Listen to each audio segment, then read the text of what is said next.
Assalamualaikum warahmatullahi wabarakatuh. Selamat datang kembali di channel Hikmah Misteri. Dan tentunya masih bersama saya Mas Nara. Apa kabar kalian semua? Semoga selalu baik-baik saja, sehat badannya, dilimpahkan rezekinya, dan dihindarkan dari segala mara bahaya. Amin. Di kesempatan kali ini saya akan menceritakan sebuah cerita horor dengan judul Gadis Lintah, melanjutkan dari part kemarin. Oke, seperti biasa sebelum ke ceritanya, bagi kalian yang belum subscribe channel ini, silahkan bisa subscribe dulu dan aktifkan lonceng notifikasinya agar kalian tidak ketinggalan cerita dari channel Hikmah Misteri yang akan selalu menggetarkan hati kalian. Dan jangan lupa juga untuk share and like. Oke, terima kasih, and so get ready to be haunted. Ya sudah, kamu dan yang lainnya, kita akan mengangkat jenazah sampai ke kuburan sekarang. Biar nanti dipikirkan sampai sana gimana sebaiknya, tukas Soeharto. Puji dan Ningsih serta perempuan lainnya sama sekali tidak diperbolehkan ikut ke kuburan. Meski Puji, Ningsih memaksa. Sebaiknya kalian tidak usah ikut. Saya sendiri akan berjaga di sini semalaman. Biarlah para warga menguburkan jenazah Lintang. Karena hari keburu pagi jika kita terlalu menunda waktunya, jawab Suwandi, mantri desa. Iya, apalagi hujan begitu deras ditambah dengan petir dan guntur. Demi keamanan, sebaiknya kalian di balai desa saja menunggu. Dua orang warga tolong dampingi dan antar Puji juga Ningsih kembali ke rumah. Nanti saat hujan sudah reda, urusan pengembumian serahkan saja sama kami, titah Soeharto. Puji dan Ningsih tak berkutik. Rombongan Soeharto kemudian berjalan menyusuri pematang sawah dan beberapa bukit menuju pekuburan desa. Selama dalam perjalanan, tak henti-henti mereka beristighfar menyebut, sebab petir dan guntur seakan bersaut-sautan. Hujan pun tak sudi berhenti, membuat keadaan menjadi semakin mencekam. Begitu mereka sampai, Toto dan Tono menunggu dengan wajah panik. Mereka berteduh di bawah pepohonan. Ketika melihat rombongan, dengan sigap keduanya membantu untuk segera menurunkan jenazah ke liang lahat. Tapi Bapak lihat dulu keadaannya. Lubangnya penuh dengan lintah dan air. Sudah semakin naik saja ke atas.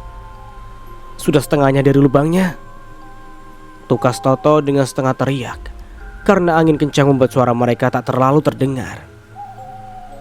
Soeharto dan yang lainnya mendongak melihat ke bawah. Benar apa yang dikatakan oleh Kang Mus. Sulit bagi jenazah untuk dikuburkan di sana. Selain air yang terus naik ke permukaan, ribuan lintah semakin menghitam memenuhi lubang kuburan. Soeharto pun bergidik ngeri. Tidak ada lubang yang lainnya sebagai cadangan? Tanya Soeharto. Kami sudah mencoba 2 lubang dan hasilnya tetap sama. Terus terang, kami sudah putus asa. Bagaimana mau menguburkan Lintang kalau begini akhirnya? Imbuh Tono. Soeharto manggut-manggut saja. Apa karena kematiannya Lintang tidak ikhlas sampai-sampai membuat semuanya tertunda begini? Atau mungkin ibunya yang malah tidak ikhlas anaknya meninggal dunia dengan cara begini? Ucap Kang Mus membuat Soeharto dan warga lainnya kaget. Kendati membenarkan apa yang dikatakan oleh penggali kubur tersebut. Baiklah, mungkin kamu ada benarnya. Begini saja, coba kamu sama 1 orang lagi menjemput ibunya Lintang dan Puji kemari. Kali saja dengan adanya ibunya, semua akan lancar-lancar saja. Tapi ingat, jangan kasih tahu apa yang terjadi dulu. Kalian katakan saja bahwa ibunya perlu melihat Lintang untuk yang terakhir kalinya, urai Soeharto. Kang Mus mengangguk. Ditemani seorang warga, akhirnya ia melakukan penjemputan kepada Puji yang masih berdiam diri di balai desa bersama perempuan lainnya. Membutuhkan waktu cukup lumayan lama agar sampai ke balai desa dan menjemput Puji ke kuburan. Rombongan tadi berusaha menutupi keranda seadanya dengan dedaunan. Keranda yang mulai basah dan kotor karena terkena kotoran dari percikan air ke tanah. Menunggu dengan harap cemas. Akhirnya Soeharto bisa melepas lega karena Puji sampai di kuburan yang didampingi oleh Ningsih. Soeharto menghampiri Puji.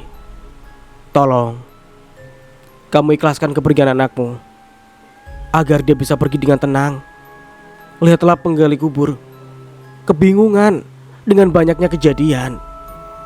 Apalagi di lubang kuburannya ditemukan banyak lintah, dan air hujan juga hampir memenuhi liang. Lantas bagaimana anakmu akan dikubur? Lirih Soeharto. Puji nampak menghela nafas panjang. Dia akui tak mengikhlaskan kepergian anaknya yang secara tiba-tiba. Apalagi kematiannya dengan cara keji dan fitnah menyertainya. Puji sangat sakit hati. Namun ia juga tak mau egois membiarkan anaknya tersiksa karena tidak bisa dikubur. Dengan perasaan masih terpukul, Puji menghampiri liang kubur bakal anaknya di sana kelak. Seketika tangannya terangkat ke atas. Dia nampak mengucapkan doa berulang kali. Benar saja, liang kuburan yang telah penuh dengan lintah perlahan mulai menghilang, dan ajaibnya air pun surut dan kembali mengering. Alhamdulillah. Ya sudah, secepatnya kita kuburkan saja jenazahnya, perintah Soeharto. Semua yang ada di sana segera menuntaskan pemakaman. Soeharto yang sejatinya kepala kampung juga berperan sebagai orang yang membimbing baca doa setelah jenazah Lintang dimakamkan. Dengan banyaknya drama yang dilalui, jenazah Lintang berhasil dikebumikan pada pukul 2 dini hari. Setelah prosesi pemakaman dan doa, warga pun bubar dan bersiap kembali ke rumah. Apalagi persis jenazah Lintang diturunkan ke liang lahat, hujan benar-benar berhenti. Baru saja warga meninggalkan tanah perkuburan, tiba-tiba saja petir menyambar kayu nisan Lintang.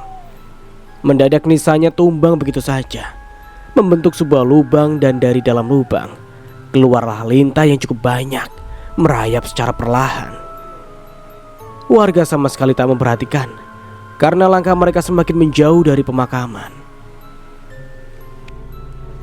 Kematian Lintang yang cukup menggegerkan warga kampung membuat warga seakan tak takut, malah semakin menggunjing anak dari Puji tersebut. Warga tetap menyatakan bahwa Lintang memang dihamili oleh seorang laki-laki. Ia tahu sendiri kan, dia melahirkannya Lintah, tetapi tetap saja ada laki-laki yang menidurinya. Kalau tidak, ya tidak mungkin bisa hamil begitu, urai seorang warga di pagi hari setelah semalam penguburan jenazah Lintang. Ya sudah, pasti itu. Coba kamu bayangin saja si Mawar yang tinggal di desa sebelah itu belum lama melahirkan anak ular, dan dia punya suami. Jadi menurutku si Lintang itu anaknya ya Lintah itu.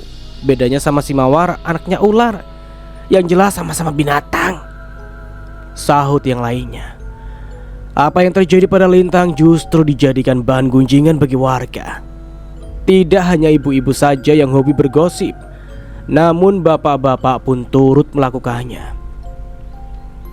Seperti pagi itu di dalam pos ronda, Tejo bersama 2 orang kawannya, Imam dan Sukardi, yang sejatinya tukang ojek di kampung itu, ikut-ikutan membicarakan bagaimana tragisnya kematian Lintang.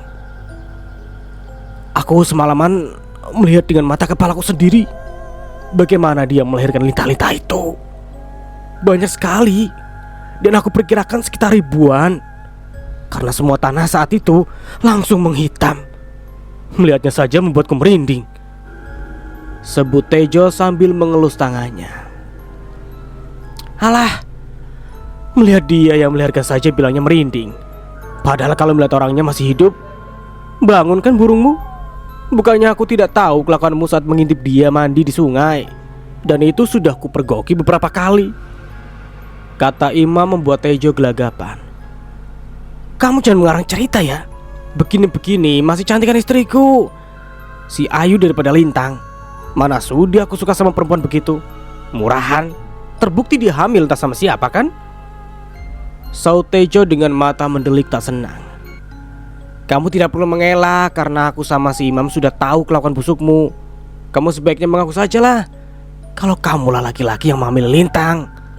Sebab setiap pulang dari sungai, kamu pasti menghadang dia, dan pasti sudah kamu garap dia di tengah-tengah sungai, ya kan? Wajah Tejo memucat mendengar apa yang dikatakan oleh Sukardi. Shh, sembarangan, kalian itu suka sekali menyebar fitnah. Oke, baiklah. Aku mengaku jika aku beberapa kali mengintipnya mandi di sungai. Tapi hanya sampai di situ saja. Memang aku berhayal ingin menidurinya. Namun seketika aku teringat Ayu. Makanya kalau burungku sudah bangun karena melihat lintang, langsung aku buru istriku daripada aku melakukan hal yang tidak-tidak. Jelas Tejo disambut gelak tawa Imam dan Sukardi. Akhirnya mengaku dia, Mam. Berarti saat kamu menidur istrimu, bayanganmu si lintang ya kan? Bayangin saja tubuh putihnya mulus, wajahnya cantik sempurna. Semua mata laki-laki di kampung ini memang tak pernah lepas memandang keindahan duniawi itu. Ya, sayang sekali hidupnya berakhir tragis begitu. Tukar Sukardi, Tejo, dan Imam mengangguk setuju. Kita semua sebelumnya sama dengan kamu, Jo. Suka sekali membayangkan keindahan dan kecantikan lintang. Ya, meski tidur dengan bini di rumah, anak gadis si Puji itu cantiknya kebangetan. Sayang saja kita sudah punya bini. Coba kalau tidak, mungkin sudah kulamar dia. Beber Imam dengan mata menerawang. Kita semua senasib laki-laki beristri. Yang lainnya hanya saja ada yang ketara dan ada juga yang tidak. Herannya si lintang sudah jadi kembang desa, tetapi tetap saja susah buat didapatkan. Makanya pas tahu dia hamil, aku kok kesalnya minta ampun. Berharap kenapa bukan aku saja yang menghamili dia. Biar enak bisa dapat istri dua. Papar Tejo. Alah, itu maumu. Kalau aku hanya bisa membayangkan saja. Sementara kalau mau berani langsung mendekati si lintang, aku mikir-mikir. Karena aku takut kalau si Asih bakal ngamuk. Bisa berabe nanti, ungkap Sukardi. Mereka bertiga tergelak. Seakan tak mau kalah, ibu-ibu yang sedang mencuci di sungai pun turut membicarakan kematian lintang. Bukti lintang melahirkan ribuan lintah seakan menutup mata mereka bahwa lintang bukanlah hamil karena laki-laki, tapi karena kemasukan lintah saat dirinya mencuci di sungai, seperti yang dilakukan para ibu-ibu ini. Katanya semalam sebelum dia meninggal, lintang mengaku dirinya dimasuki lintah dan perutnya membuncit sampai melahirkan begitu. Tapi apa iya ya? Aku rasanya kurang percaya, ucap Laila, tetangga Puji yang jaraknya sekitar 20 meter dari rumah Puji. Ya, kayaknya tidak masuk akal begitu. Kita saja yang sudah puluhan tahun tidak pernah ada kejadian semacam itu. Aku juga yakin itu hanya karangannya saja untuk menutupi kebusukannya karena telah hamil dengan laki-laki, saut lainnya. Ya mungkin saja dia hamil dengan laki-laki yang punya istri. Makanya supaya tidak ketahuan mau tidak mau mengaku kalau lintah semalam itu yang dilahirkannya adalah lintah dari sungai, di mana dia bisa mencuci. Ya menurut kalian bagaimana? Tambah yang lainnya. Aku setuju sama kamu.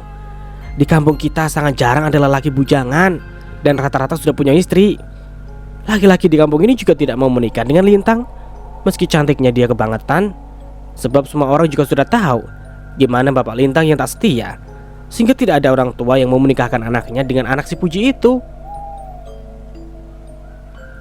Pikiran orang kampung yang masih kolot membuat lintang memang dijauhi oleh orang tua, apalagi yang punya anak bujang.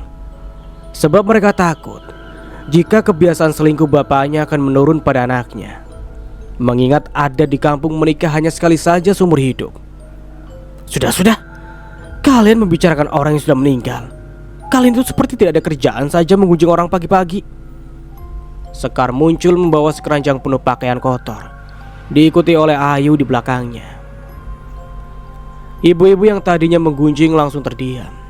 Mereka ingat betul jika Sekar maupun Ayu adalah teman akrab Puji, sehingga mereka berdua pasti akan membela mati-matian apa yang terjadi pada Puji ataupun lintang. Begitu Ayu dan Sekar mengambil posisi untuk mencuci, ibu-ibu lainnya langsung bubar dan pulang begitu saja. Sekar dan Ayu hanya bisa geleng-geleng kepala saja. Heran ya sama warga kampung, tidak ada jerahnya hobi menggunjing kehidupan Puji dan lintang. Mereka itu seakan lupa kalau yang terjadi sama lintang adalah karena kemasukan lintah dan bukan karena dihamili oleh orang laki-laki.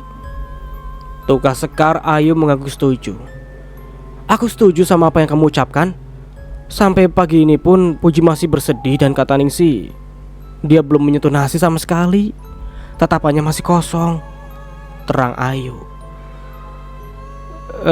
Sebaiknya setelah kita mencuci dan beberes di rumah, langsung saja mampir ke rumahnya untuk melihat keadaannya, tambah Sekar sambil meneruskan aktivitas mencucinya. Selang 2 jam Sekar maupun Ayu telah selesai.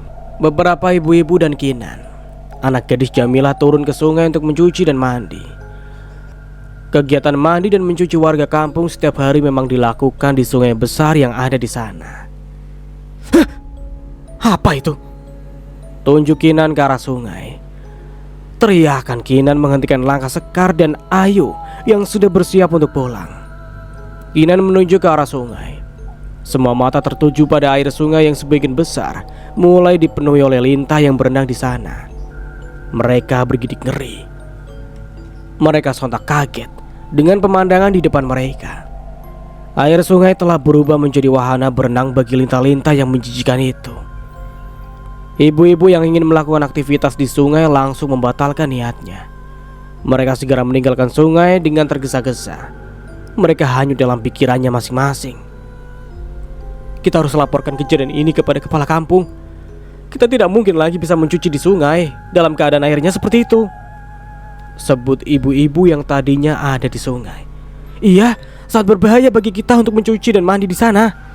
Bisa saja apa yang terjadi sama Lintang nanti akan terjadi pula pada kita, sebut lainnya.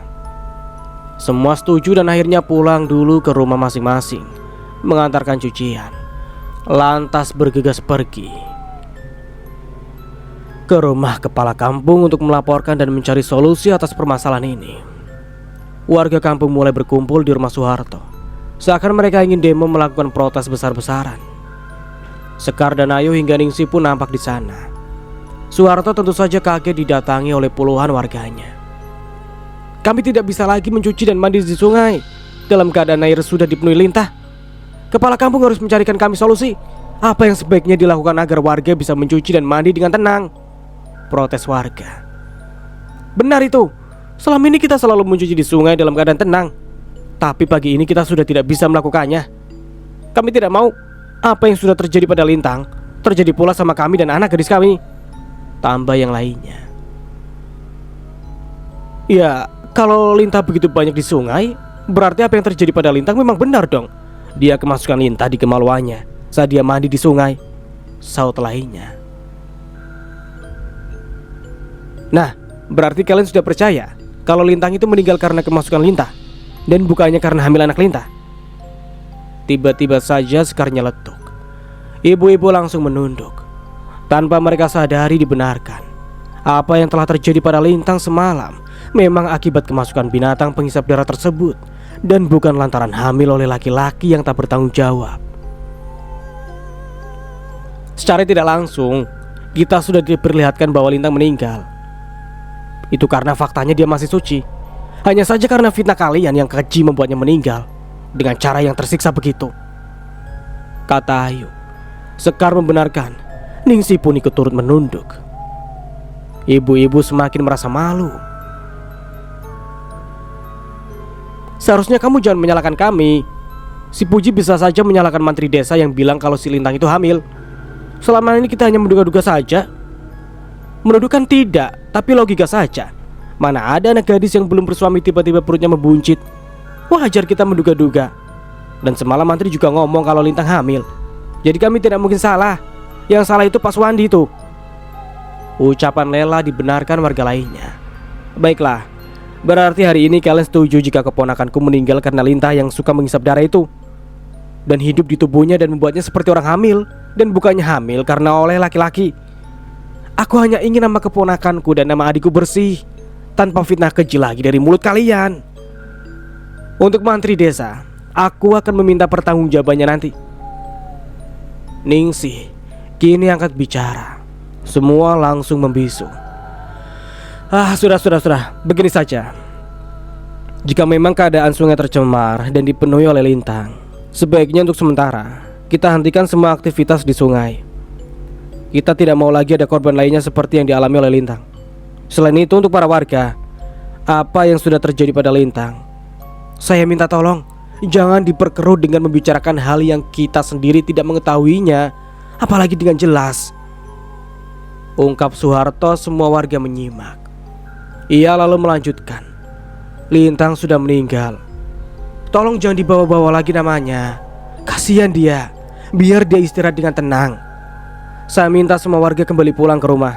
Saya pastikan bersama warga lainnya akan berusaha untuk memecahkan permasalahan ini, pinta Soeharto. Warga pun menurut dan langsung bubar. Ningsih, tolong apa yang ingin kamu lakukan kepada mantri? Sebaiknya kamu batalkan saja. Sebab mantri desa memeriksa perut Lintang saat Lintang itu bergerak lincah dalam perutnya, sehingga terdengar seperti ada nyawa bayi di sana yang hidup. Mantri tidak punya alat canggih untuk memeriksa keadaan Lintang semalaman. Sudahlah, biar apa yang telah terjadi, anggap suratan takdir yang harus dijalani oleh Lintang, nasihat Soeharto. Ningsih hanya bisa menghela nafas panjang. Baiklah, katanya kemudian lalu pamit meninggalkan Soeharto. Sepulang dari rumah kepala kampung, Ningsih serta Ayu dan Sekar singgah ke rumah Puji. Rumahnya terlihat sepi, padahal waktu sudah menunjukkan hampir pukul 12 siang. Mereka bertiga melangkah pelan memasuki rumah yang hanya terbuat dari dinding bambu tersebut. Dek, kamu di mana? Aku sama Sekar dan Ayu datang ingin melihat keadaanmu, kata Ningsih sambil melangkah menuju ke dapur. Benar-benar sepi. Mereka saling memandang. Ketika melihat lampu teplok yang masih menyala, seharusnya Puji mematikan lampu teplok tersebut di pagi hari. Mereka terus mencari keberadaan Puji. Sekar dan Ningsih melonjak kaget saat mendengar suara teriakan Ayu dari dalam kamar Puji. Bergegas mereka berdua berlari melihat apa yang telah terjadi pada Ayu. Sesampainya di dalam kamar Puji, Ningsih tak bisa menahan laju air matanya. Puji dengan lidah terjulur, tubuhnya menggantung di antara tiang penyangga kamar dengan menggunakan tali yang biasa warga pakai untuk mengikat sapi, terlilit di lehernya. Puji bunuh diri. Ningsih menangis sesenggukan sambil memeluk kaki adiknya yang sudah dingin dan terbujur kaku itu. Puji, apa yang kamu lakukan, Dek? Apa yang ada di pikiranmu? Mengapa kamu mengakhiri hidupmu seperti ini? Aku baru saja kesini ingin menyampaikan, jika nama Lintang sudah bersih, karena semua warga sudah percaya Lintang memang masih suci. Dia masih suci. Ningsih bersimpuh, lututnya pun gemetar. Sekar dan Ayu bingung, tak tahu apa yang harus mereka lakukan. Mereka sendiri syok dengan apa yang mereka lihat. Ningsih lantas menghapus air matanya lalu berjalan keluar. Tolong, teriak Ningsih. Sekar dan Ayu pun berteriak meminta pertolongan. Hanya sekejap saja warga pun mulai berkumpul di rumah Puji. Ada apa? Puji bunuh diri. Dia masih tergantung di kamarnya. Lirih Sekar meminta agar laki-laki di sana dapat menurunkan mayatnya. Beberapa laki-laki lantas masuk ke dalam kamar Puji. Ada apa lagi dengan Puji? Kenapa dia sampai bunuh diri begitu? Padahal baru saja anaknya dikubur semalam. Dianya malah ikut-ikutan minta dikubur. Tukas Laila yang baru saja datang. Ningsih yang mendengarnya gerak. Dia langsung menyerang Laila dengan membabi buta. Ningsih menarik rambut panjang perempuan usia 30 tahunan itu. Ningsih merasa muak dengan ucapan yang keluar dari mulut Laila. Selama ini kamulah yang selalu mengompor-ngompori warga agar percaya dengan omonganmu. Omongan yang kau bilang Lintang hamil dengan laki-laki. Kau juga selalu menggunjing apapun kehidupan Puji adikku. Sebenarnya kamu itu tetangga atau musuh bagi adikku, ha? Pekik Ningsih dengan tangan yang masih meremas rambut Laila. Hei, apa yang kamu lakukan? Lepaskan! Kalian itu dasar keluarga penggoda. Jadi wajar saja kalau sampai semua orang tak suka dengan keluarga kalian, terutama Puji dan anaknya itu. Laila Tak mau kalah sembari tangannya berusaha melepaskan cengkeraman tangan Ningsih. Beberapa laki-laki yang ada di sana berusaha melerai. Cengkeraman tangan Ningsih pun terlepas. Layla langsung bersembunyi di balik tubuh warga lainnya, berusaha mencari pembelaan. Sudah, kalian ini seperti anak kecil saja, masih berkelahi. Ningsih, kamu harus ingat keadaan adikmu di dalam sana. Warga masih berusaha menurunkan mayatnya dari tali gantungan. Bukannya bersedih malah berkelahi dalam keadaan berduka begini. Kamu juga, Layla. Dalam keadaan begini mulutmu itu susah tidak bisa dikontrol. Kalau mau membuat keributan di sini, sebaiknya kamu pergi saja. Lerai salah satu warga. Ningsih masih menahan emosinya melihat tajam ke arah Layla. Layla pun menunduk takut. Sebaiknya usir saja perempuan ini. Di mana ada dia, selalu saja membuat kerusuhan, memprovokasi orang-orang agar mau percaya dengan apa yang ia katakan. Aku tak mau dia ada di sini.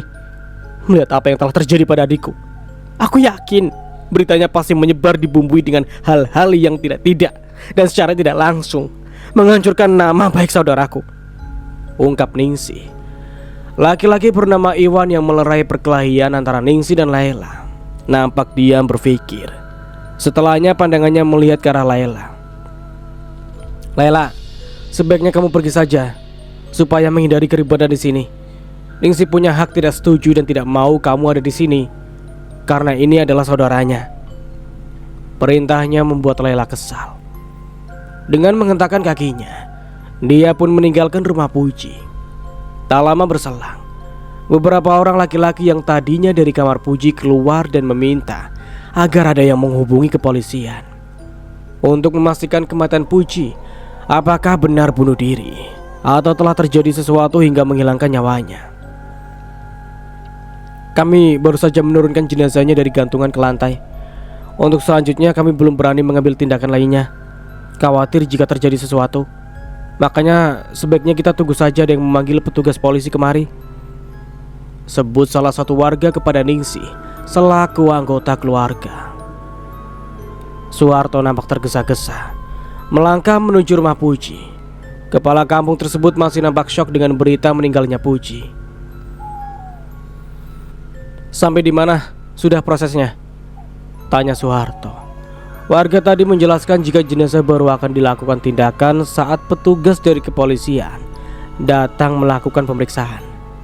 Bagus, memang sudah seharusnya begitu, tambah Suharto.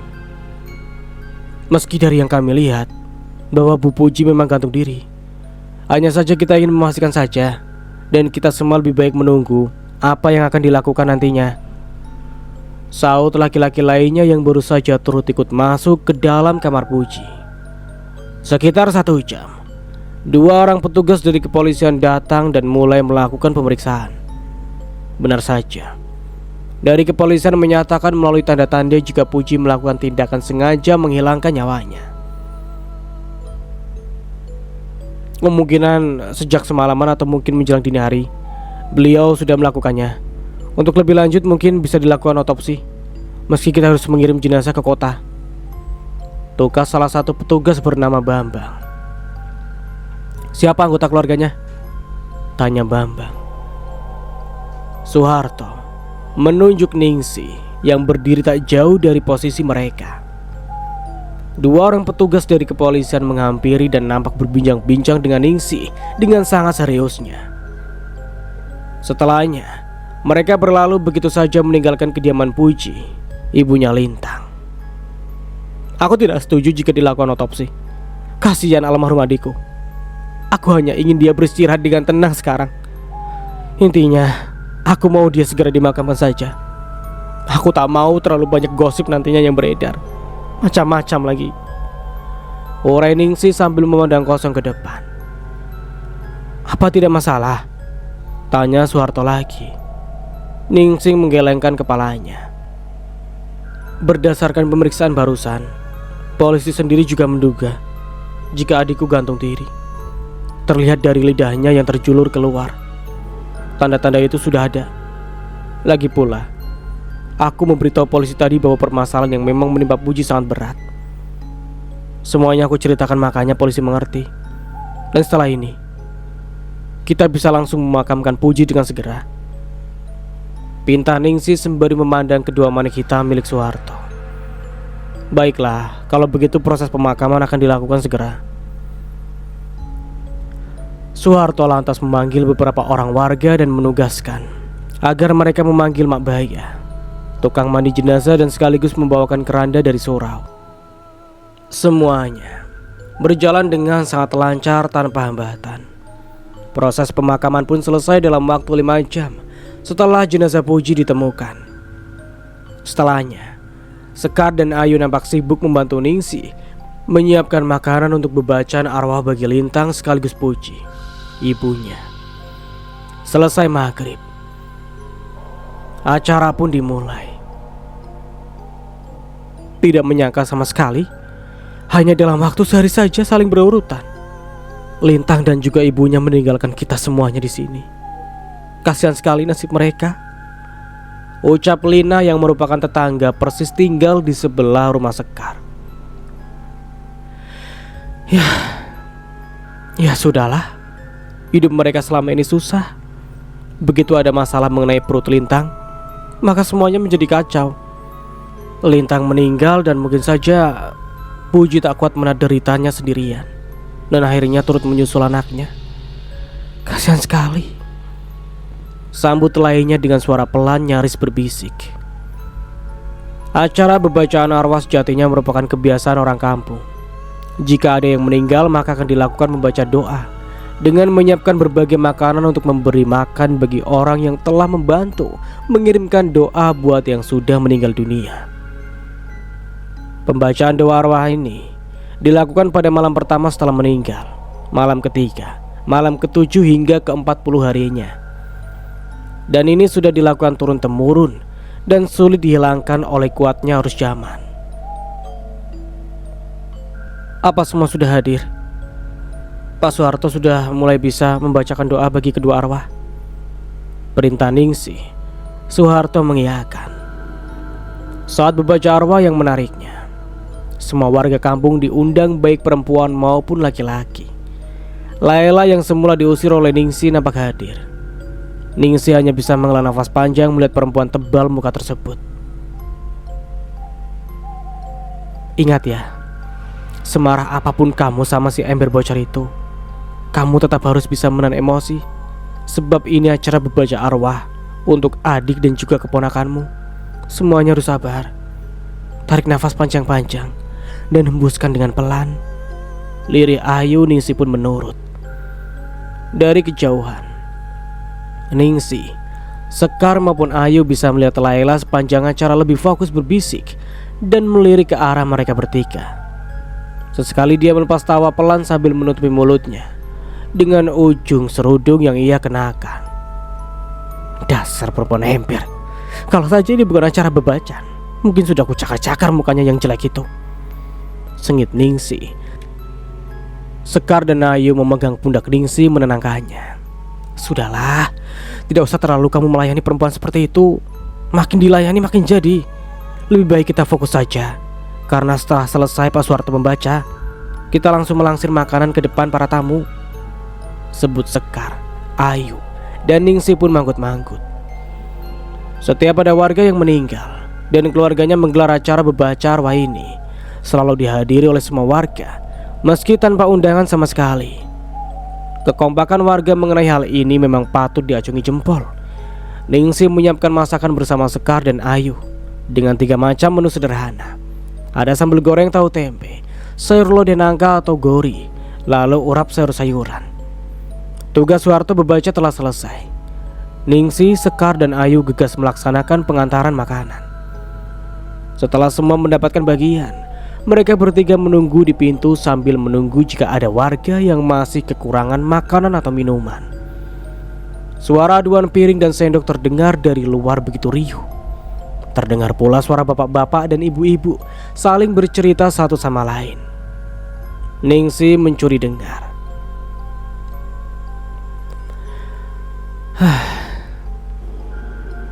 Selama hidupnya, Puji dikenal sangat baik dan pendiam. Jadi, kita tidak tahu begitu banyak masalah yang menderanya. Apalagi meninggalnya Lintang membuatnya syok. Semalam kami tak mendapatkan tanda apapun dari Puji. Dia memang syok dengan kepergian anaknya. Tapi tak menyangka saja jika dia harus mengambil jalan pintas seperti ini. Semoga saja dia tenang di alam sana, harap Soeharto. Mana mungkin hidupnya tenang Pak Soeharto? Orang dia saja matinya tidak wajar begitu. Tapi bagus juga kita datang membaca untuk arwah Puji dan Lintang. Setidaknya mereka masih dapat bertemu di alam sana. Laila membuka suara. Soeharto menggelengkan kepalanya. Ibu Laila, sebagai tetangga, harusnya ibu mendoakan yang terbaik buat Puji dan anaknya Lintang. Lagi pula urusan dia di sana seperti apa, hanya Puji dan Lintang dengan Tuhan yang tahu. Kita manusia tak patut menilai dan menghukum seseorang dengan kata-kata tak berguna dari kita. Soeharto telak menegur Laila yang dianggapnya keterlaluan. Laila yang ditegur menjadi jengkel. Dia kemudian fokus menyuap makanan ke dalam mulutnya. Namun baru saja dimulai mengunyah urap sayuran yang sudah terlanjur masuk ke dalam mulutnya. Dia merasakan rasa yang aneh pada mulutnya. Laila mengeluarkan makanan yang sudah terlanjur dikunyahnya itu. Begitu melihat dengan seksama sisa makanan di tangannya, Laila seketika mual dan ingin muntah. Di tangannya, lintah berukuran jempol sudah terlanjur sebagian dikunyahnya dan mengeluarkan darah kental.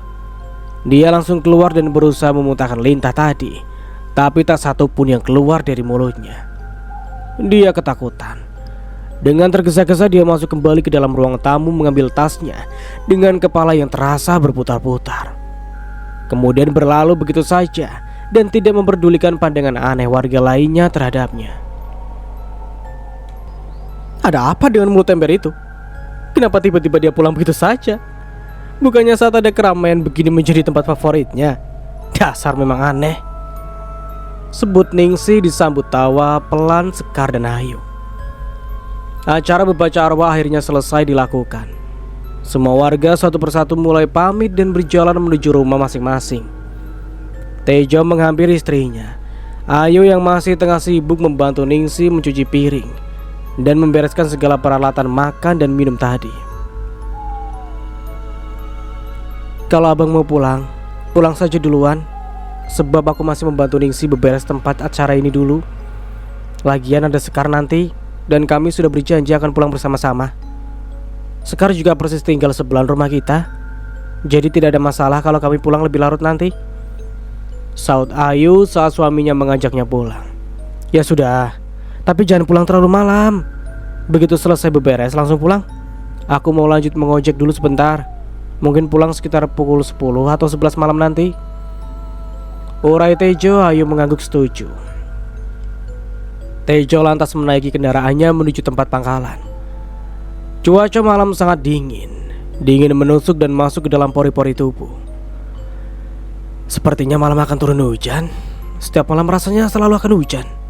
Apa memang ini musim penghujan kali ya? Ujar Tejo bermonolog.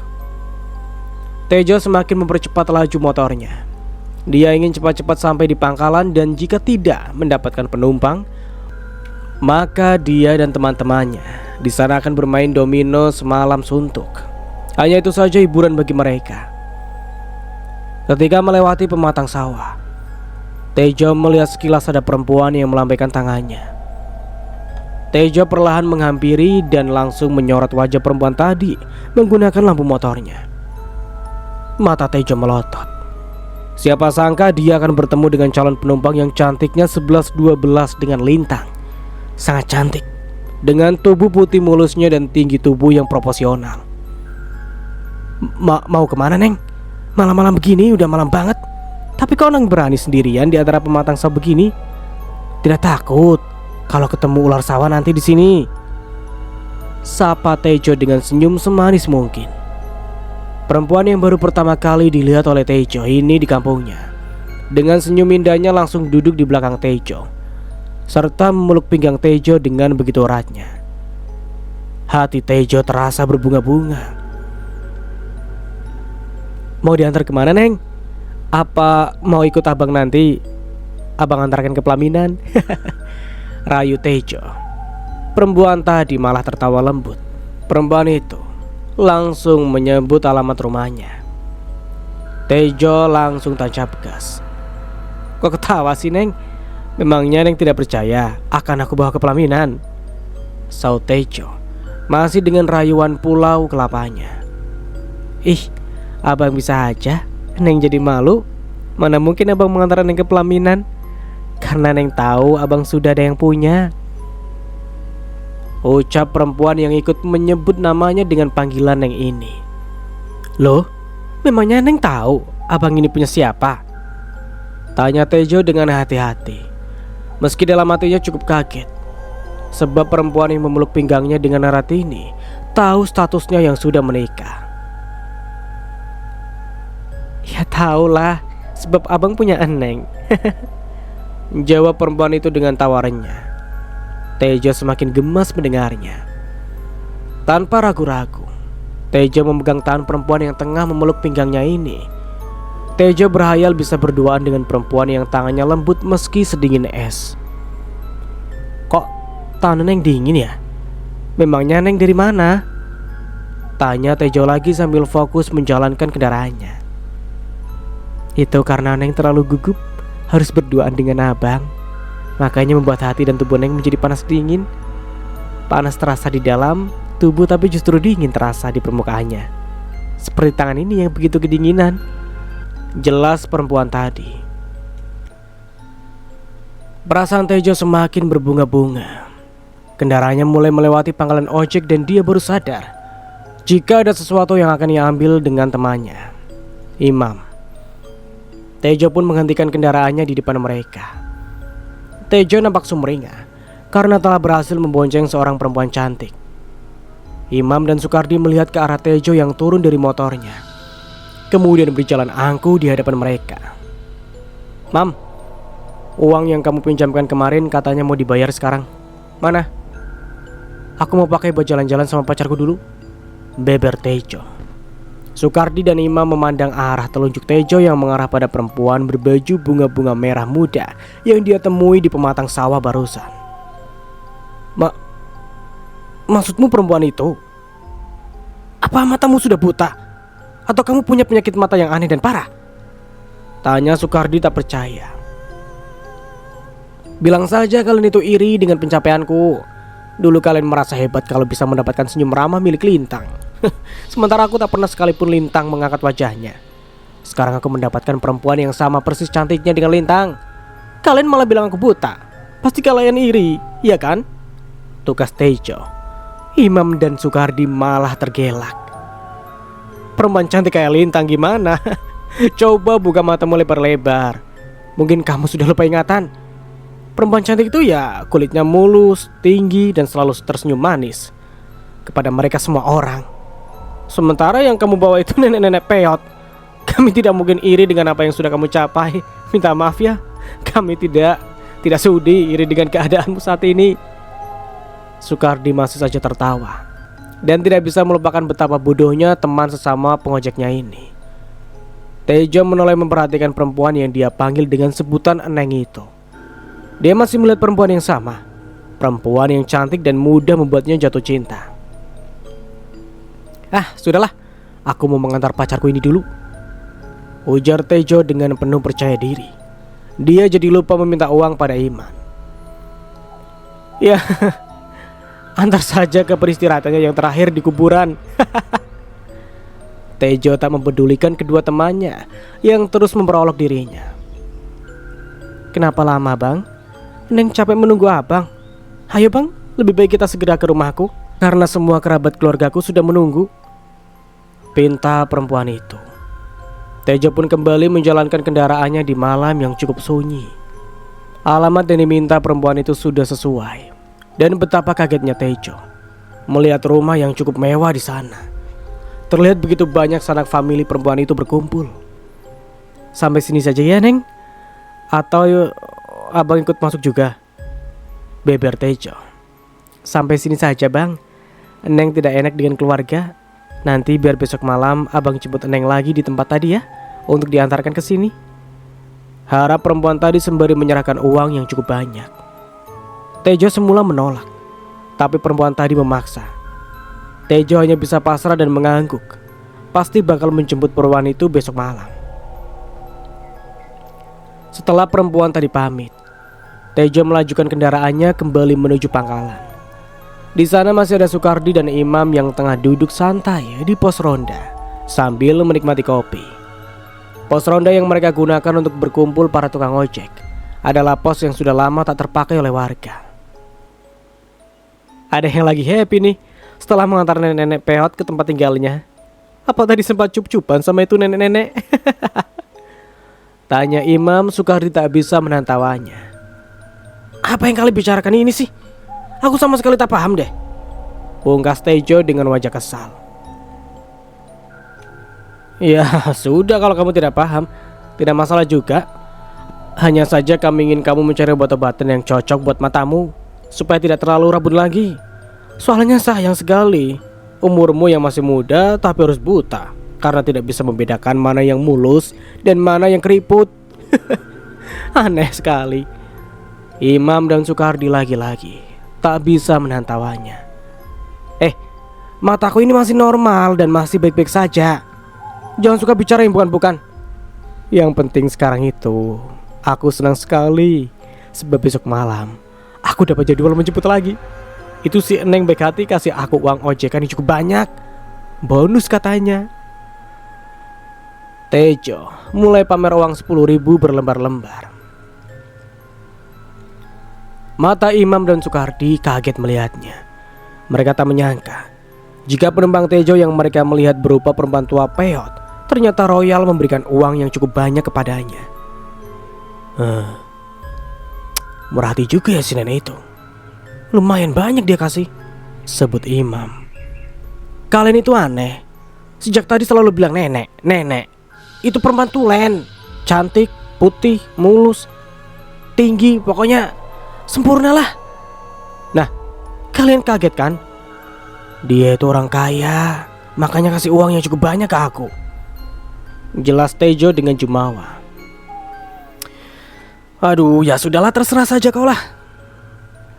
Terserah kau Tejo. Yang pasti aku mau juga dapat langganan yang mau bayar banyak seperti itu. Moga saja malam ini aku kedapatan pelanggan yang kaya dan bisa buat aku juga ikut-ikutan kaya, harap Sukardi. Iya, bagus kalau dapat pelanggannya yang cantik dan kaya. Kalau yang kaya tadi, pas dia memeluk pinggang serasa tulang saja yang kita rasakan. Kulitnya juga sudah mulai alot. Tidak enak sama sekali, imbuh Imam. Ya, tapi seperti kita, wajib dapat pelanggan yang bisa kasih uang banyak setiap malam. Jadi tiap malam dapat jatah dari bini. Kalau dapat kecil saja, biasanya tidur hanya dapat punggung belakang. Kesal rasanya sudah capek-capek cari langganan buat cari uang sayur, malah dibelakangi. Kata Sukardi. Tejo pun membenarkan. Iyalah, mau juga aku, tapi kapan ya? Kapan sih? Kata Imam dengan mata menerawang. Kalau langgananku yang ini kalian jangan coba-coba ambil ya. Uang yang kasih cukup banyak. Mana aku mau berbagi dengan kalian. Rasanya aku tidak sabaran menunggu sampai besok malam, kata Tejo. Cie, yang lagi berbunga-bunga. Iyalah Tejo, silahkan kau nikmati saja ya. Biar kami mengalah saja. Papar Imam. Sukardi menutup mulutnya menahan tawa. Tejo kembali kesal. Lah ya sudah, pokoknya aku mau pulang. Mau lihat senyuman bini dulu dengan uang banyak di tanganku. Tejo tersenyum penuh arti. Imam dan Sukardi geleng-geleng kepala. Sekar dan Ayu akhirnya menyelesaikan tugasnya. Ningsi untuk malam ini akan menginap di rumah Puji, sedangkan Sekar dan Ayu memilih untuk pulang mengingat hari sudah sangat malam. Lumayan juga capeknya ya. Syukur saja Ningsi itu kerjanya cepat, jadi menyiapkan makanan tidak butuh waktu lama. Masakannya juga enak-enak, dan kita kebagian membantu memotong, dan menyiapkan bumbu saja. Sisanya dia yang bergerak. Imbu Sekar sambil terus berjalan menuju rumah. Ya syukur saja, tapi tetap saja kita pulang jam 10 begini. Syukur saja tadi Mas Tejo sambung ngojek, dan sudah makan malam juga tadi di tempat acara. Makanya aku tidak perlu repot. Apalagi Ningsi juga mau membungkuskan kita makanan yang cukup buat untuk kita bawa pulang. Tambah Ayu dengan sibuk menenteng bawaan makanan. Ya, aku besok stop dulu cari lauk. Ningsih benar-benar sangat sayang terhadap keluarganya. Meski dia orangnya keras, tapi hatinya tetap saja baik hati ya, sambut Mekar. Mereka berjalan melewati pematang sawah dan seketika bulu kuduk meremang. Lantaran tak jauh dari sana tempat Lintang melahirkan dan menghabiskan nyawanya di sana. Sekar mulai ketakutan dan menggandeng tangan Ayu dengan erat. Ayu pun paham, sebab dia sendiri merasakan ketakutan yang sama. Gimana ini yuk? Kita harus melewati tempat Lintang kemarin malam lagi. Aku rasanya ketakutan karena bulu kuduku mulai berdiri, kata Ayu ikut-ikutan mengeratkan gandengan tangan Sekar. Ya kita tak mau lewat di situ, sebabnya hanya jalan itu saja yang lebih cepat. Dan kita bisa sampai di rumah beberapa menit lagi. Ya mau bagaimana lagi? Bruk. Pandangan mata Sekar dan Ayu menoleh memperhatikan jalan ke sekitar. Senter kecil di tangan mereka mulai diarahkan ke rerumputan yang bergoyang. Kamu dengar tidak tadi? Tanya Sekar memperhatikan Ayu. Ayu mengangguk pelan, wajahnya mulai pucat pasi. Bruk. Suara seperti orang yang terjatuh terdengar lagi. Wajah Sekar dan Ayu menegang. Lutut mulai bergetar. Perlahan mereka mulai saling memandang dan tiba-tiba saja, lari! Teriak Sekar dan Ayu bersamaan. Mereka menjinjing lari ketakutan, tak peduli dengan apa yang mereka dengar. Mereka sama sekali tak peduli. Mereka terus berlari ketakutan. Selang beberapa menit, keluarlah Pak Abbas. Hansip yang terbiasa meronda bergantian setiap malam dengan temannya, Sukro ini. Mengibaskan tangan membersihkan celananya yang sudah berubah coklat. Dasar sialan. Gara-gara sakit perut ini bikin aku cari tempat buang air besar kemana-mana. Mana jalan di sini licin, harus bolak-balik jatuh lagi. Aduh, celana kotor lagi. Gumamnya sedikit kesal. Pak Abbas mulai menyender dan memperhatikan sekitar. Dahinya berkerut karena dia seperti mendengar suara orang berteriak berlari. Namun dia sudah tidak melihat lagi, tak ada tanda-tanda orang di sekitar situ. Aneh, tadi perasaan ada orang yang teriak-teriak. Setelah itu seperti orang berlarian. Tapi sepertinya sudah tidak ada lagi. Apa memang hanya perasaanku saja ya? Atau memang iya ada yang lewat barusan ya? Ya sudahlah. Mungkin saja suara angin membuat telingaku sudah tak mendengar dengan baik. Sebaiknya aku kembali meronda lagi. Karena hari masih terlalu dini kalau mau pulang, ucapnya sendiri. Dia pun melanjutkan perjalanan dengan membawa pentungan juga senter di tangannya. Dia terus melakukan penjagaan setiap malam agar warga desa merasakan aman dan tidur dengan nyenyak. Keesokan harinya, Tejo membuka mata saat mendengar suara ribut-ribut di dapur. Pikirnya pasti Ayu sedang sibuk menyiapkan sarapan untuknya. Dia beringsut dari tempat tidur dan menuju ke kamar mandi untuk membersihkan diri. Setelah keluar dari kamar mandi, dia menghampiri istrinya untuk bersiap sarapan. Ayu menyambutnya dengan senyum manis.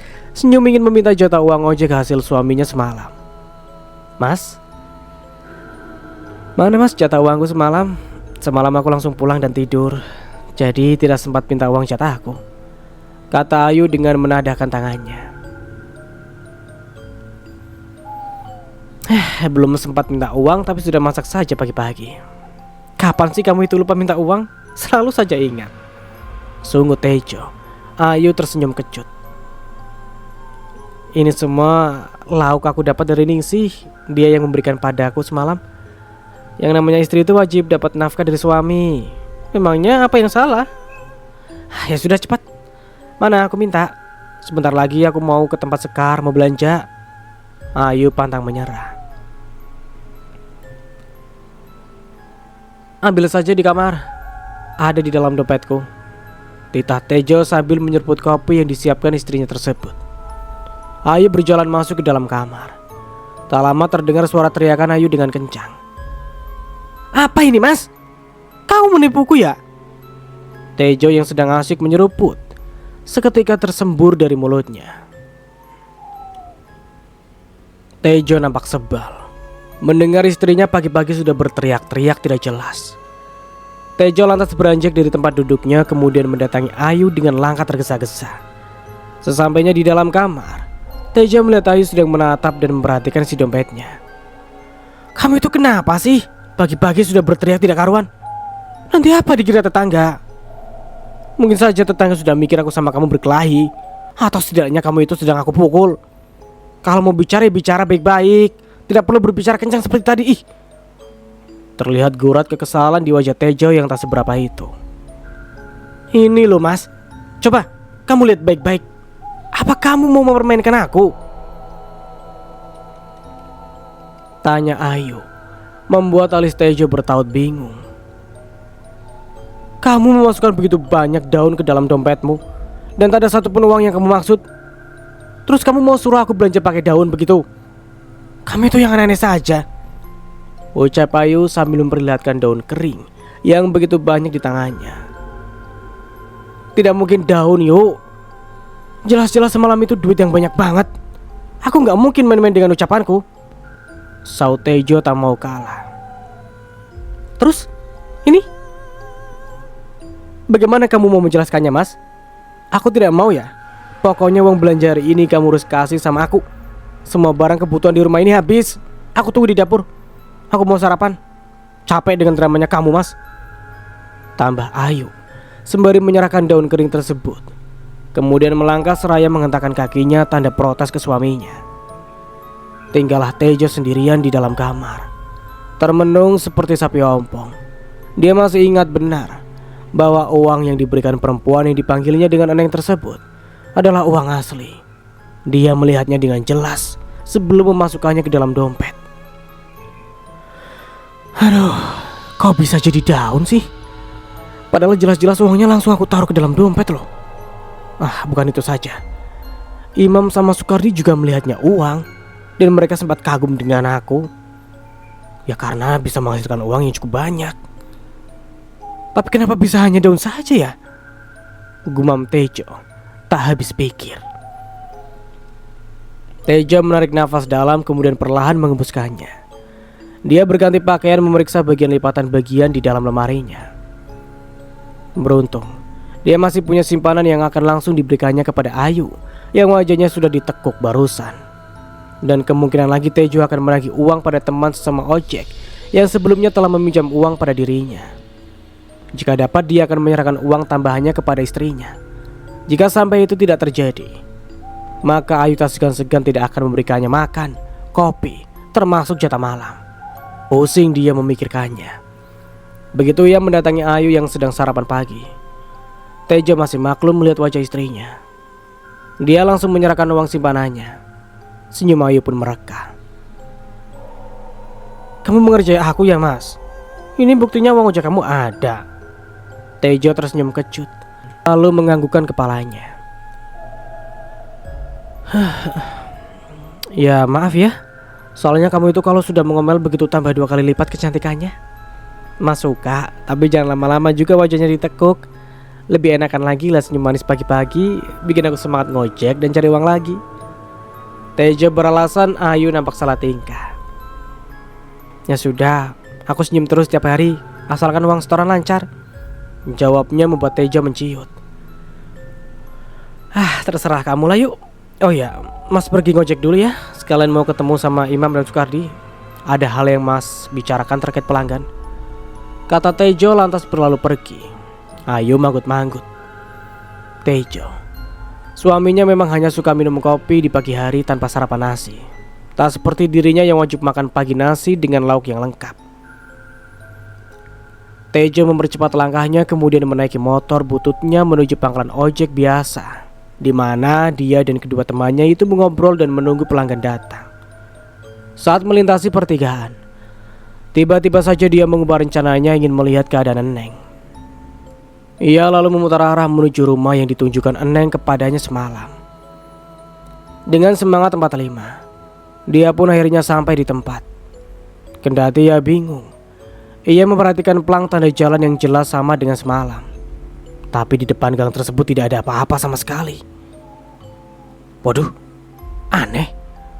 Jelas-jelas semalam di sini ada rumah besar dan mewah. Terlihat terang sekali lampu rumahnya. Jadi mana mungkin aku salah? Aduh, apa aku mulai pikun dengan semua keanehan ini? Atau tiba-tiba bulu kuduknya merinding. Tejo lalu memutar arah dan melarikan kendaraannya dengan kecepatan cukup tinggi. Dia harus sampai di pangkalan dan benar-benar akan menanyakan hal ini kepada Imam dan juga Sukardi. Mungkin mereka tahu akan hal ini. Sekitar 1 jam, akhirnya dia pun sampai di pos ronda yang menjadi pusat pangkalan mereka, menunggu pelanggan datang. Imam dan Sukardi nampak sudah ada di tempat. Tumben kamu telah, Jo. Lagi senang-senang ya menikmati uang ojekmu semalam? Canda Imam. Iya, kami malah mikirnya kamu bakal libur ngojek hari ini, karena uang semalam cukup banyak buat simpanan kamu selama seminggu. Tapi nyatanya kamu tetap saja serakah, dan akhirnya ngojek juga. Seakan tidak cukup aja. Tambah Sukardi seraya memperhatikan Tejo yang baru turun dari motornya. Imam tertawa pelan.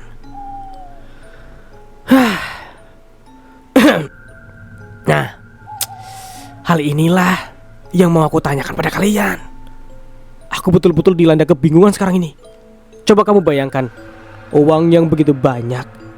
Bukan hanya aku saja, tapi juga kalian sendiri menjadi saksinya. Aku pegang uang banyak semalaman. Tapi Tejo memutus kalimatnya. Tapi pagi ini aku sama Ayu dibuat bingung karena semua uangnya berubah menjadi daun kering. Sepertinya mataku juga mata kalian ditipu sama si Eneng. Sampai-sampai daun kering dikira uang. Saut Tejo turut duduk di samping kedua temannya. Hah? Kok bisa? Mana buktinya? Kata Sukardi seakan tak percaya. Tejo membuka dompet, kemudian mengeluarkan daun kering tadi. Ini, kalau kalian tidak percaya. Tejo menyodorkan daun kering tersebut kepada Sukardi.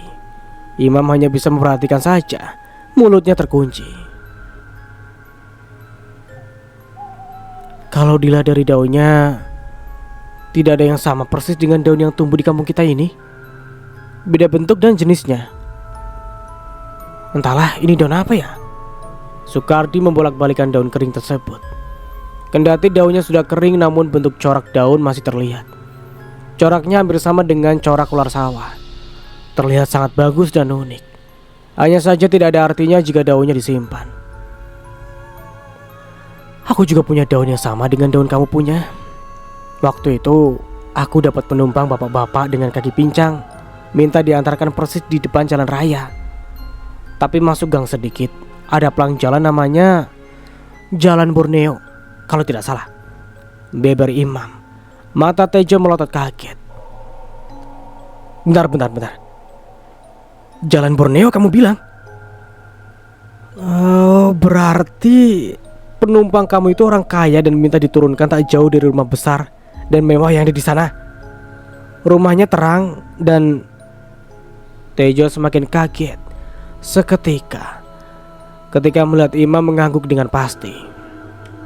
Dan kalian berdua artinya tertipu. Bisa jadi yang naik ojek kalian itu orangnya sama saja, hanya saja bisa berubah menjadi nenek-nenek dan bapak-bapak, ujar Sukardi.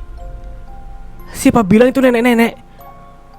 Kok kalian tetap ngotot yang naik motorku semalam adalah nenek-nenek sih?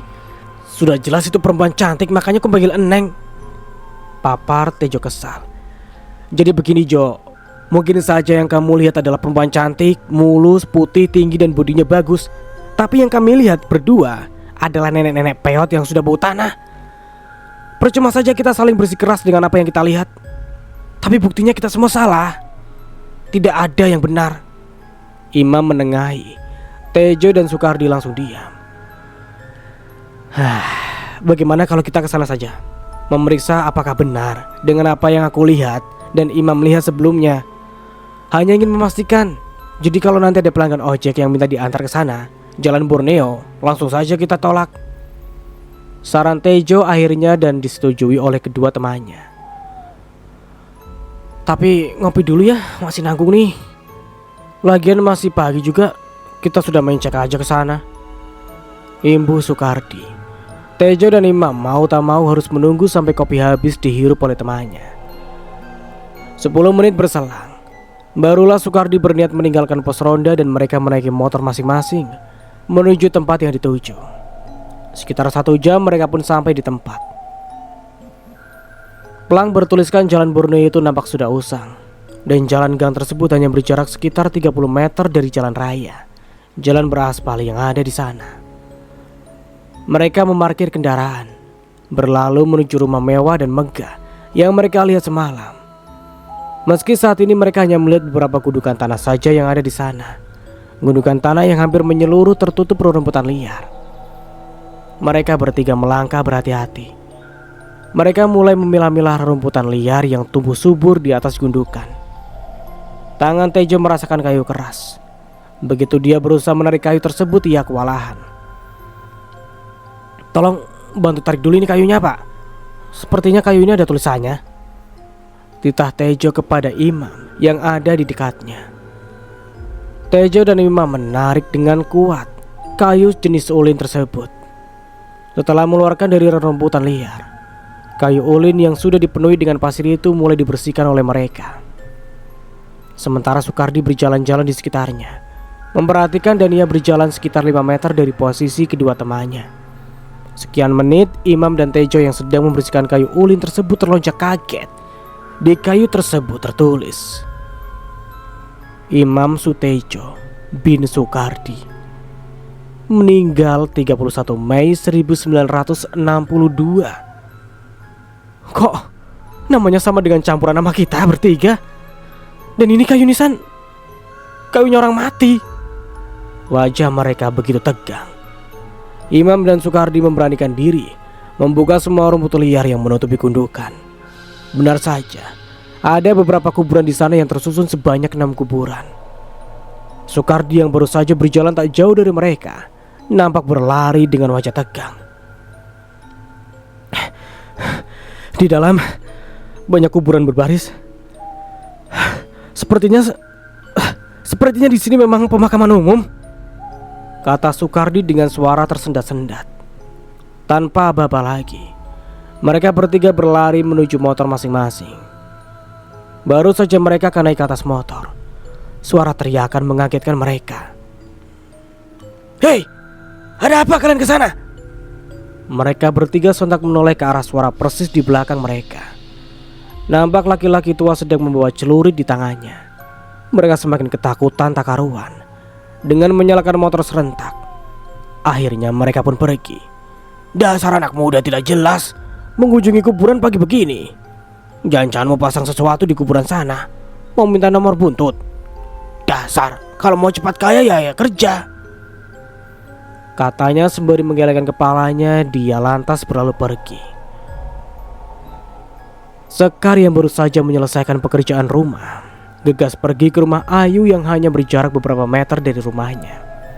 Sekar memarkirkan sepedanya kemudian berjalan gontai masuk ke dalam rumah Ayu. "Yuk, ayo," panggilnya. "Aku di sini. Di kamar lagi pakai baju," saut Ayu samar. Sekar pun mendatangi kamar Ayu. "Kita jadi pergi belanja?" Pertanyaan Sekar hanya dijawab anggukan kepala Ayu. Sekar memperhatikan Ayu yang tengah memakai bedak di wajahnya. "Jadilah, meski tadi pagi hampir saja rencana kita akan gagal. Gara-gara Mas Tejo kasih aku uang berupa daun kering. Sempat kesal aku, tapi gak lama dia kasih aku uang beneran," imbuh Ayu sambil bersolek. "Daun kering? Ada-ada saja suamimu itu. Memangnya daun bisa dipakai belanja, Pak?" kata Sekar. Ayu mengangguk dengan tersenyum tipis. "Awalnya aku kesal, tapi ternyata dia hanya bercanda, mau mengerjai aku katanya. Daunnya sudah diganti dengan uang asli. Pokoknya kita belanja hari ini karena dia agak banyak kasih uangnya. Banyak bahan dapur sama peralatan mandi yang harus aku beli," terang Ayu. "Ya, syukur saja suamimu hanya bercanda. Sebab kalau benar kamu hanya dapat daun, bagaimana kita akan belanja bulanan coba? Semalam aja aku sudah meminta suamiku buat kasih uang aku untuk belanja dan langsung dia kasih. Karena katanya dia juga baru gajian dari Tuan Wijaya." Ayu tersenyum tipis. 5 menit kemudian, Dua perempuan tersebut pergi berbelanja ke arah perbatasan desa. Sekar dan Ayu menggunakan sepeda masing-masing. Sambil mengayuh sepeda, sepanjang jalan mereka bercakap-cakap. Dalam perjalanan mereka bertemu dengan rombongan motor Tejo, Imam, dan Sukardi.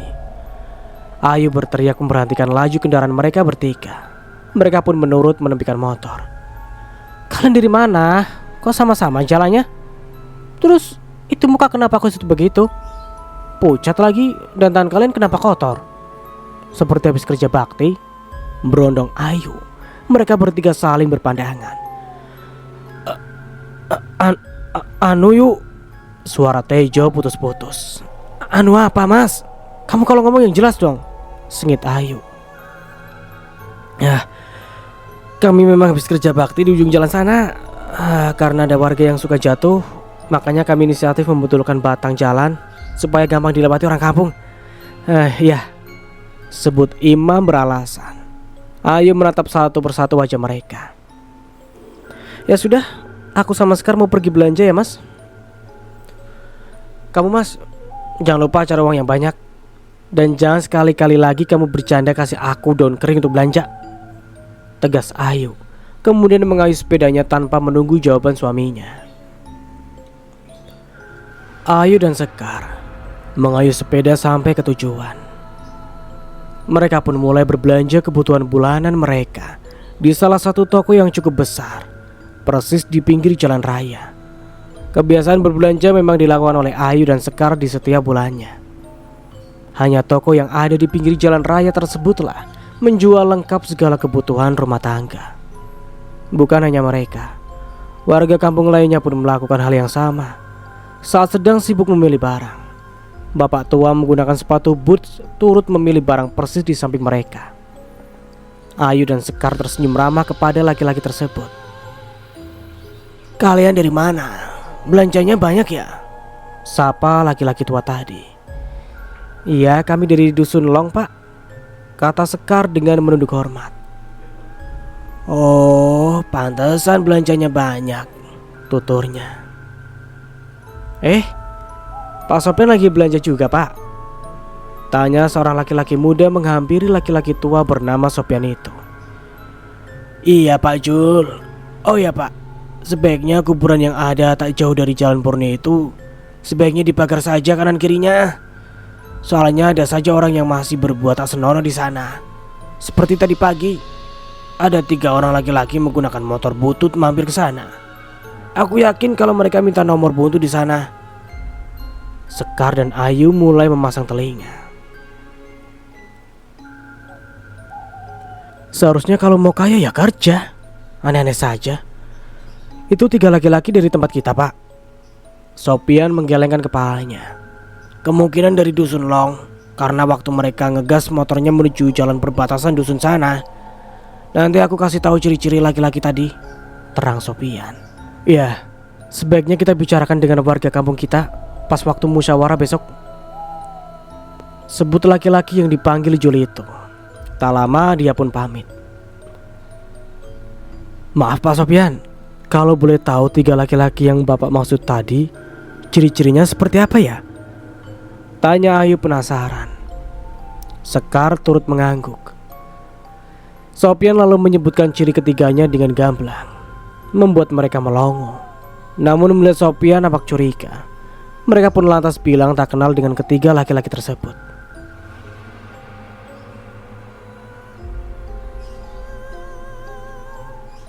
"Ampun Sekar, ternyata suamiku Imam sama Sukardi baru saja pulang dari kuburan yang katanya di Jalan Purnia itu. Kamu dengar sendiri Pak Sopyan tadi menyebutkan ciri yang sama persis dengan mereka. Gimana kalau sampai mereka benar-benar berhubungan dengan jin untuk meminta bantuan supaya cepat kaya? Mampus aku kalau aku yang jadi tumbalnya," urai Ayu saat Sopyan sudah meninggalkan mereka. "Iya yuk. Jadi bagaimana ini? Sebaiknya kita kasih tahu saja mereka. Bahaya juga kalau sampai minta-minta sama jin. Syirik itu namanya. Apalagi sampai mengorbankan kamu jadi tumbalnya. Aduh, bisa berbahaya sekali," tambah Sekar. Ayu nampak diam berpikir. Mendengar berita tentang suaminya membuat Ayu tak berselera lagi untuk berbelanja. Segera mereka menyudahi aktivitas belanja. Setelahnya mereka pun pulang. Saat melintasi jalan Borneo yang dimaksud, Sekar dan Ayu sempat berhenti sejenak untuk melihat dari dekat pemakaman yang dimaksud. "Kalian kenapa di sini? Di sini bukan tempat main-main. Sebaiknya kalian pergi saja dari sini." Tiba-tiba saja, Sopian, laki-laki yang mereka temui di toko tadi, menegur mereka. "Kami hanya penasaran dengan kuburan yang Bapak bilang tadi. Sebab kami sebulan sekali seringkali berbelanja, tapi tak pernah melihat di sini ada kuburan.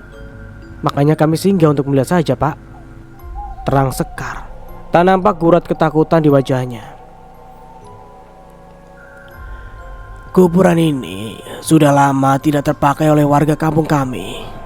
Karena sejak keluarga Pak Imam Sutejo meninggal sekeluargaan dalam kecelakaan lalu lintas beberapa tahun yang lalu, warga kampung sering melihat mereka berkeliaran malam hari dan meneror warga. Makanya setiap ada yang meninggal, kami pindahkan di pemakaman yang ada di gunung sana."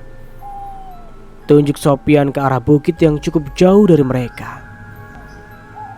"Oh, gitu. Baiklah, kalau begitu kami permisi, Pak. Sudah hampir siang dan kami mau menyiapkan makanan buat keluarga dulu." "Maklum ya RT," ungkap Sekar lagi. Ayu hanya diam saja. Sekar dan Ayu lalu mengayuh sepeda lebih cepat. Mereka ingin memastikan dengan mendatangi pangkalan ojek Tejo dan kawan-kawannya. Sesampainya di sana, Ayu terlihat tak sabaran. Dia langsung menghampiri suaminya. "Mas, apa betul kamu tadi pagi dari kuburan di jalan Borneo sana?" Tejo yang kaget mendadak mengangguk. "Jadi benar kalau kalian bertiga dari sana mau minta nomor buntut supaya kita cepat kaya mendadak? Aku sama sekali tak mau menerima uang harammu ya, Mas. Biar gini-gini,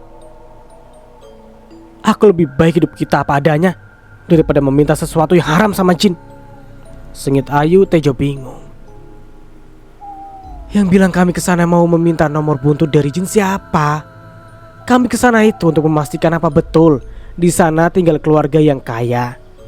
Karena semalam aku dapat penumpang nenek-nenek yang kasih aku duit banyak.